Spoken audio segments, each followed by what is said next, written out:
दिल्ली में 65 साल में जितने काम हुए 8 वर्ष में उसे दोगुने किए सीएम केजरीवाल। राजधानी दिल्ली में 65 साल में जितने काम हुए थे हमने महज 8 वर्ष में उसे दोगुने काम करके दिखा दिए हैं। यह बात मुख्यमंत्री अरविंद केजरीवाल ने सोमवार को विधानसभा में आप सरकार की ओर से 8 वर्ष में किए गए विकास कार्यों का विवरण देते हुए कही। उन्होंने कहा कि दिल्ली मॉडर्न शहर बनने की ओर तेजी से अग्रसर है। जल्द ही यह दुनिया के चुनिंदा शहरों में शुमार होगा। इतने काम इसलिए हो पा रहे हैं क्योंकि यहाँ एक पढ़ी लिखी सरकार है।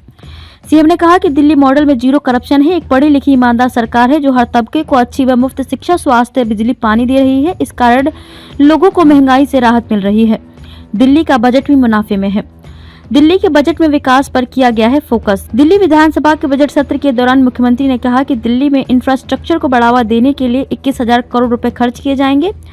हम हर घर को नल से भरपूर साफ पानी देने के लिए प्रतिबद्ध हैं। पानी की स्थिति का पता लगाने के लिए हम water treatment plant, primary, secondary, UGR और हर टैपिंग पर वाटर फ्लो मीटर लगाएंगे। उन्होंने कहा कि कुछ दिन पहले मुझसे एक व्यक्ति मिला, वह बहुत बड़े एग्जीक्यूटिव हैं और हम काम के सिलसिले में पूरे देश में घूमते रहते हैं। बेंगलुरु, चेन्नई, मुंबई, कोलकाता, दिल्ली आदि में उनका आना जाना लगा रहता है। उन्होंने मुझे बताया कि देश के अन्य शहरों की तुलना में दिल्ली धीरे धीरे रहने योग्य सबसे बेहतर शहर बन रहा है।